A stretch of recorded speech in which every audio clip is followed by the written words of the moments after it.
ārprāts, šī diena tiešām lido vējas spārniem, bet tā jau ir tāds teiciens, time flies when you're having fun. Priecājos visus redzēt šīs konferences, uzdrīksties uzvarēt jau 3. daļā.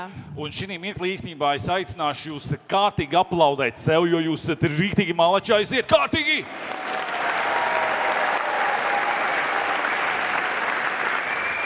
Jo tiešām ir prieks, ka ir tik daudz ieinteresētu jauniešu. Un, ja tā atskatās, Beāte, uz šo gadu, Ja tā atskatās. Tā perspektīva, es nezinu vairāk citus gudrus vārdus, bet kas ir tie momenti, kas tev nāk prātā?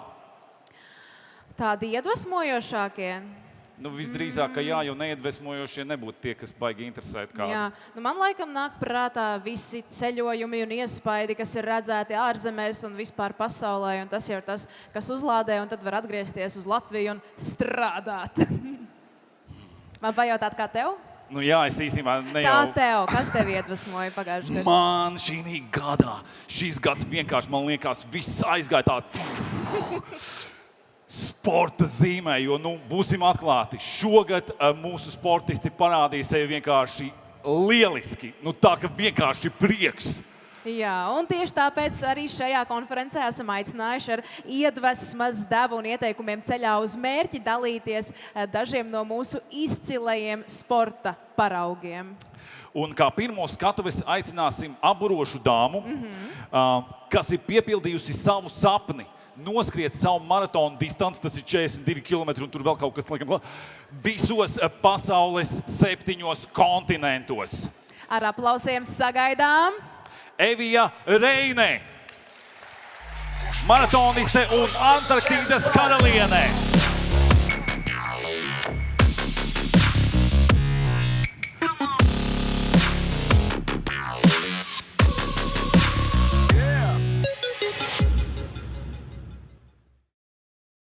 Šeit sākās mans stāsts. Kopš 3. klases zināju, ka skriešu maratonu. Es biju 9 gadus veca, kad pirmo reizi dzīvē dzirdēju vārds maratons. Es devos uz skriešanas sacensībām, pārstāvēt manas skolas komandu Rīgā.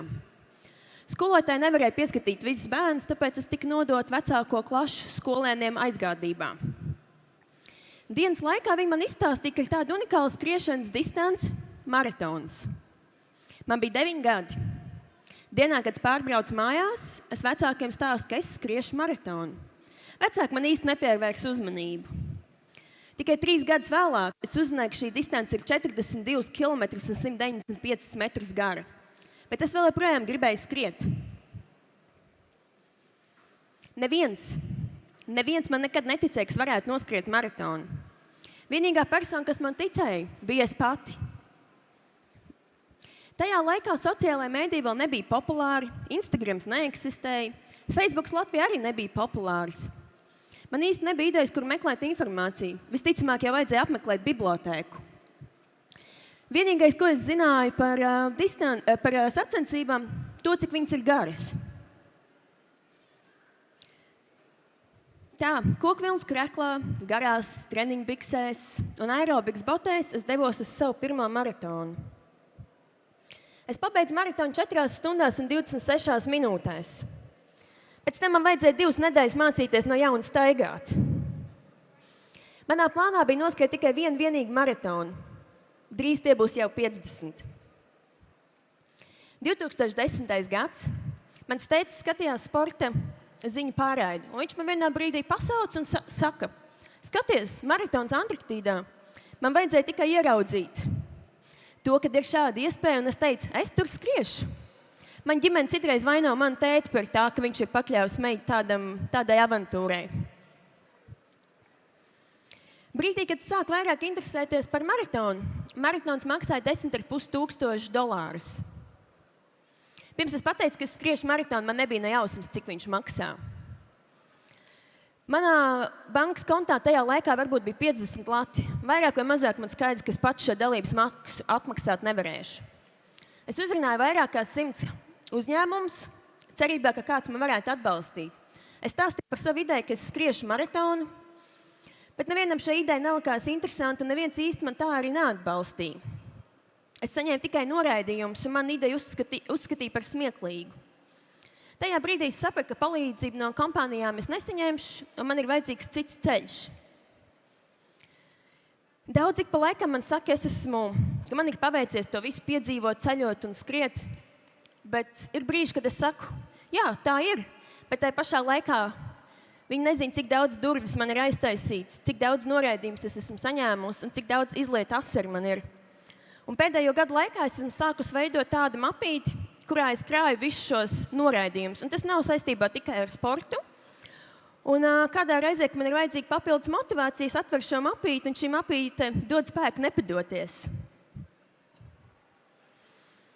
Gads pēc gada gāja pa priekšu, pa vidam es pabeidzu maģistra studijas, un palēnām tu sāc tādu savu pieaugušo cilvēku dzīvi.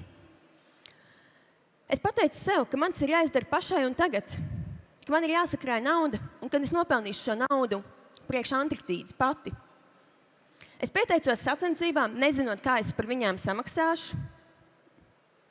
Tajā brīdī, kad es pieteicos sacensībām, viņas maksāja jau nepilns $20,000. Es pārcēlos uz Norvēģiju, zinot, ka tā ir viena no... Tur tomēr algas ir mazliet augstākas. Es pārcēlos bez izcilām angļu valodas zināšanām, bez norvēģu valodas zināšanām, bet es zināju, ka esmu gatava darīt jebko savu sapņu vārdām. Es biju gatava iemācīties jebko jaunu, ko man vajadzēs. Pirmo darbu es sāku skaistumkopšanas industrijā.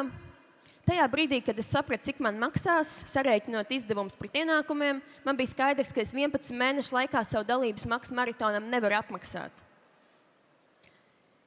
Es tiku arī pie otra darba.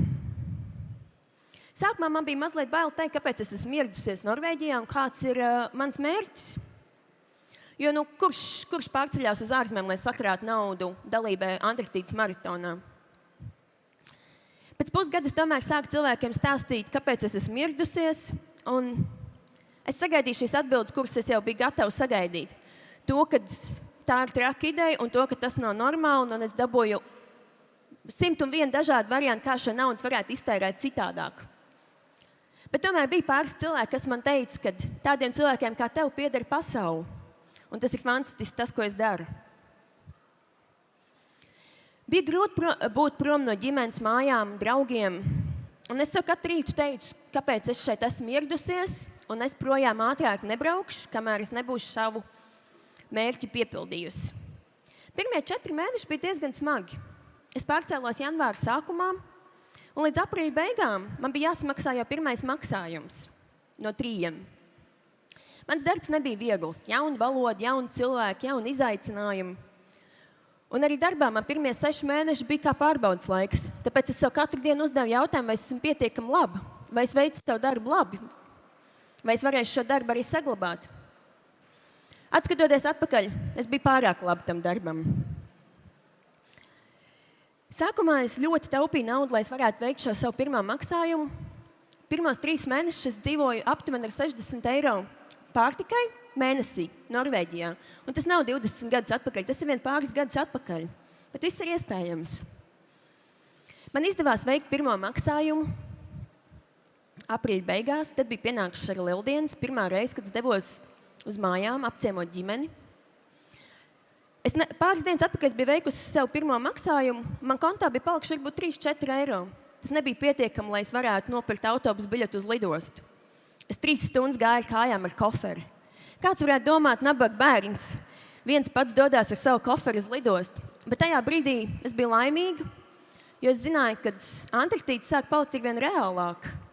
Un tas likās jau pavisam īsti. 2019. gada novembrī es veicu savu pēdējo maksājumu, un man bija palicis gads, lai es sagatavotos šīm sacensībām. Pienāca Covid. Sacensībām bija jānotiek 20. gada decembrī. 20. septembrī es saņemu e-pastu. Sacensības ir atceltas. Šo e-pastu saņēmu 5 no rīta, kad es devos uz savu rīta treniņu. Es visu rīta treniņu raudāju. Labi, ka tas bija peldēšanas treniņš. Vēlāk tajā pašā mēnesī saņēmu vēl vienu e-pastu. To, ka sacensības notiks, bet gadu vēlāk. Es biju gaidījis 10 gadus šīs sacensības. 10 gadus. Nekas, pagaidīs vēl 1 gadu. Tajā brīdī es biju apsolījusi, kad es pabeigšu maksājumu par Antarktīdu, es atgriezīšos atpakaļ dzīvot Latvijā. Tā tas nenotika, jo tajā brīdī vēl bija Covid. Es tajā laikā paliku vēl joprojām Norvēģijā. Es sakrāju naudu ekipējumam, lidmašīnas biļetēm, visam pārējiem, kas bija nepieciešams priekš sacensībām. Pusgadu pirms sacensībām es tomēr pārcēlos gan atpakaļ uz Latviju, bet Covid vēl joprojām bija aktuāls. Man bija tieši 0 garantijas, kas tajā gadā varēšu doties uz sacensībām. Tāpēc gadījumā, lai man tas gads nebūtu tukšs, es izdomāju, ka es piepildīšu vēl vienu savu mazo sapnīti un es iestājos universitātē, medicīnas studijās. Pēc 4 nedēļām es saņēmu e-pastu, ka tomēr mēs dodamies uz Antarktīdu.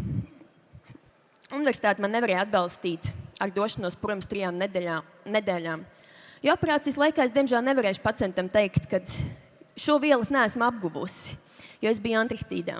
Es izstājos, jo Antarktīdas sapnis bija daudz stiprāks.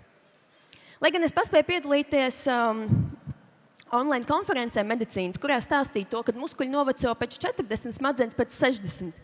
Tas nozīmē, ka es biju pieņēmis pareizo lēmumu, jo es varēšu paspēt iestāties universitātē arī vēlāk. 3 nedēļas pirms sacensībām es devos uz Dienvidameriku, uz Čīli. Iebraukšana Čīlē bija diezgan sarežģīta, jo viņiem vēl joprojām Covid situācija bija diezgan augstā līmenī.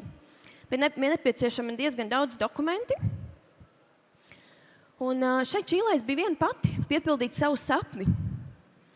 Pirmās 24 stundas es pavadīju viesnīcas numuriņā, izolācijā, gaidot rezultātus no Covid kārtējā testa, kurš tika veikts lidostā. Pēc tam es tālāk devos uz Patagoniju, kur es pavadīju nedēļu kalnos. Un pēc tam jau es devos tālāk uz Punta Arenu.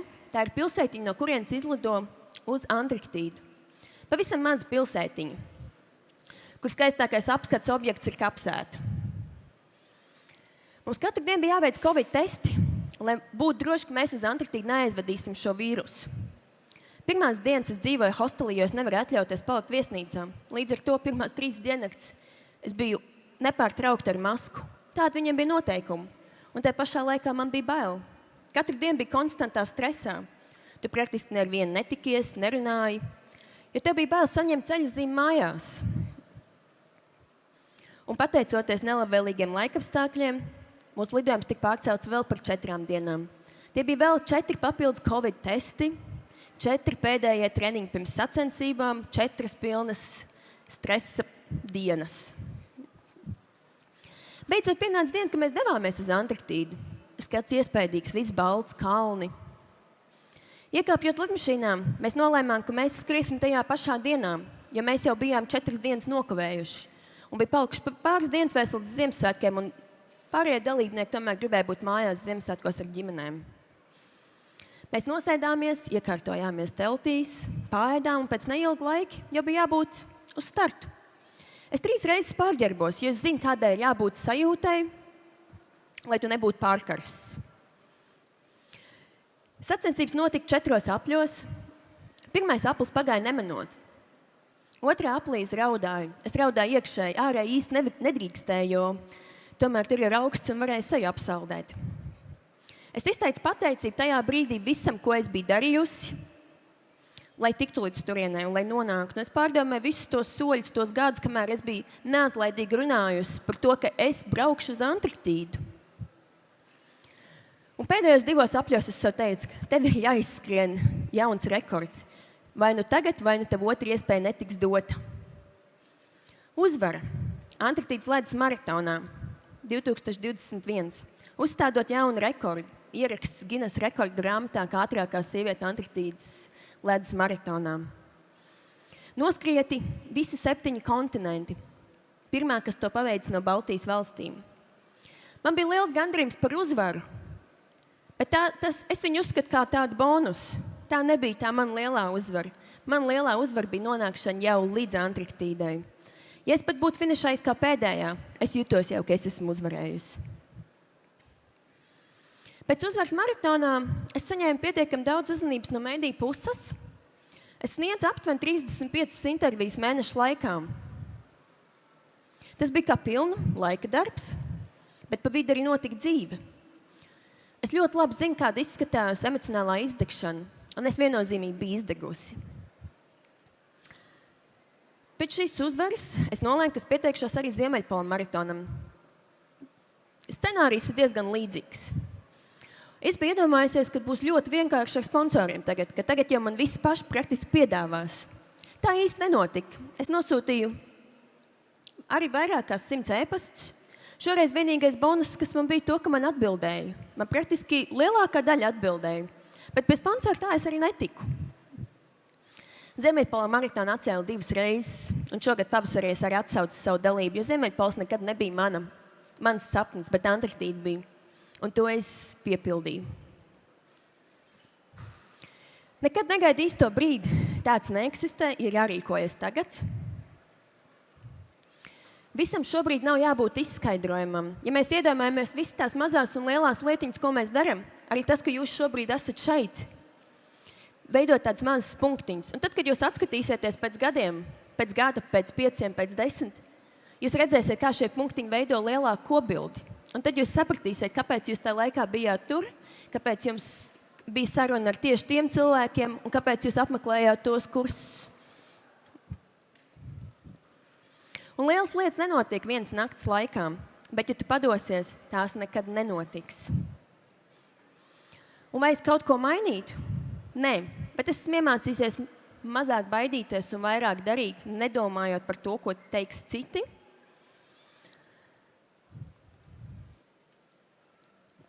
Un šeit ir kods, ko jūs varat noskanēt. Tad, kad jūs noskanēsiet šo kodu, tad jūs varat droši apskatīties arī pēc konferences beigām. Šeit ir video no Antarktīdas maratons, kāds izstījās tajā gadā, kad es piedalījos. Un lai jums izdodas, un nekad nepadodieties viegli, pat ja tas prasīs ilgu laiku. Paldies! Aplausi, ovācijas, Evija Reine, Antarktīdas karaliene! Wow, kas par stāstu, Evija, bet tu lūdzu nekur nesteidzies vēl prom, uzkavējies, ir mums tā. Jā, jo mēs sajūtām to, ka tu, baigi nevarēja izkustēties kārtīgi, un tādēļ mēs apdomājamies un gribējām iedot iespēju arī pāris jauniešiem sacensties ar Antarktīdas karalieni. Jā, un šoreiz gan, ja es parādu ar pirkstu, tas cilvēks nāk uz skatuves, jā? Tā, tiek rādi.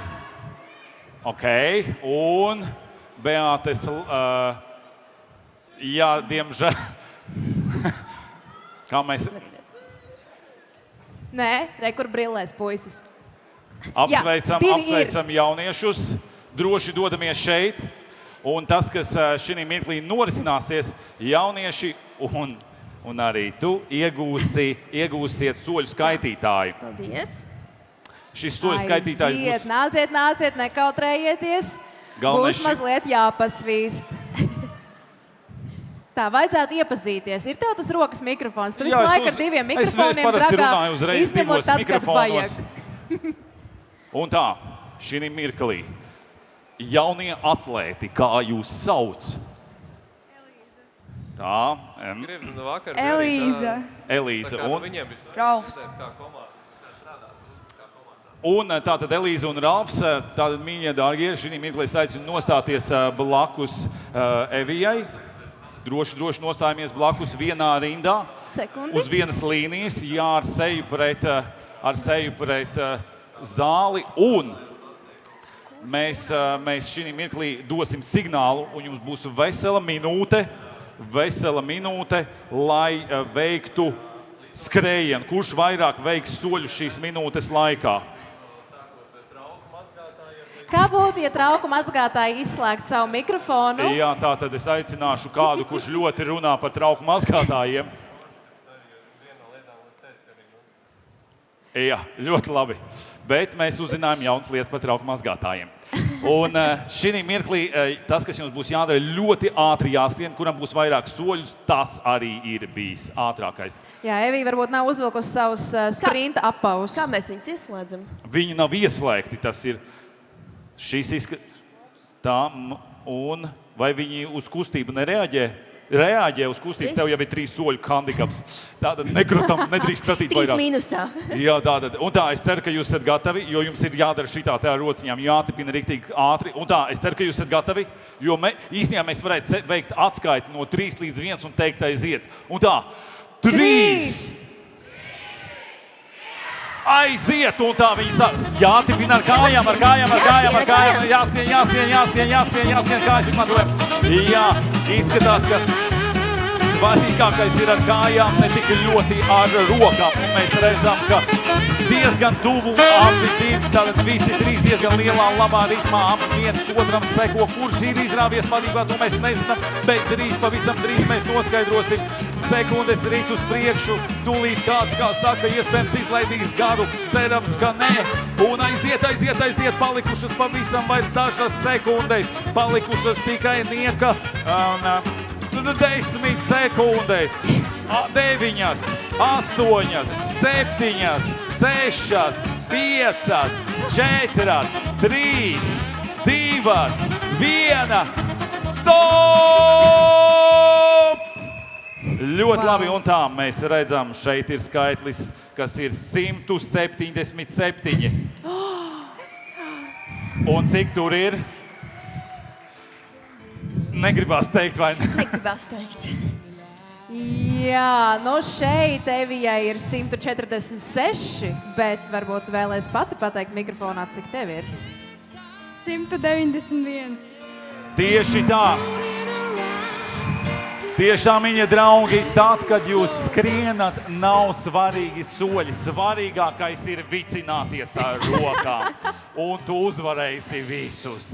Bet šis vēl nav viss, jā. Mēs vēl gribam mazliet jūs pamocīt. Nākamā lieta, ko man gribās, šī mirklī jānododiet šos precīzos mērinstrumentus.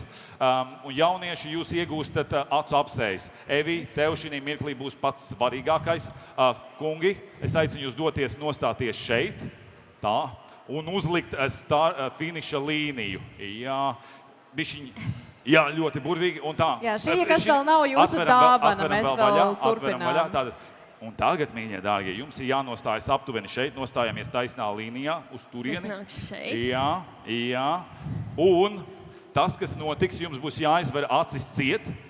Un tad, kad atskanēs starta signāls, viņš skanēs aptuveni tā, tad jūs savukārt maksimāli lēni skrienat uz finišu. Tas, kurš pēdējais finišē, ir uzvarējis. Un vēl svarīga lieta, jūs to darat ar acīm ciet, un obligāti ir jāuzmet augšā uzvaras rokas, kas ir šitais te, jo citādies tas nav tā kā uzvara. Tātad atgādinu, pēc iespējas lēnāk. Bet, ja jūs apstājaties, jūs uzreiz zaudējat.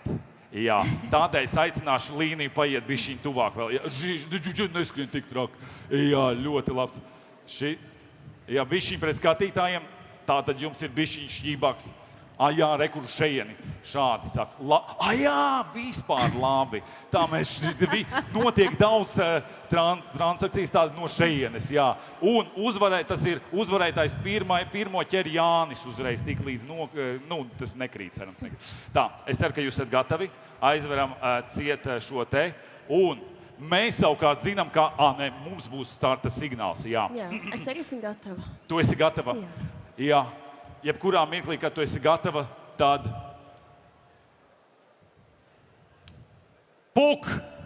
Pēc iespējas lēnāk jāskrien. Pēc iespējas lēnāk, kas par skrējienu. Un mums ir uzvaras rokas, jā! Mēs apsveicam. Beidzot, kā saka, Reinis arī pierādīja, ka viņš var būt ātrāks, bet ne tanī mirklī, kad vajadzēja. Jā. Mēs apsveicam šī cīņā skarbā, brutālā, necilvēcīgā. Aplausi uzvarētājam un aplausi arī Evijai. Jūs, mīļie dārgie, saņemat brīnišķīgas balvas. Paldies jums! Paldies, Evija! Novēlam tev atrast vēl jaunus kontinentus, kur skriet. Ir padomā. Jā. Ir padomā, ir sarunas. Bet ne par šiem 7 kontinentiem vairs. Atlantīdu esot kāds atradis, jā? Nē, viņi uz Mums ir vēl citas planētas. Citas planētas. Mars! Superīgi! Vēlreiz aplausi Evijai. Paldies, Evija! Paldies! Paldies, Evijai!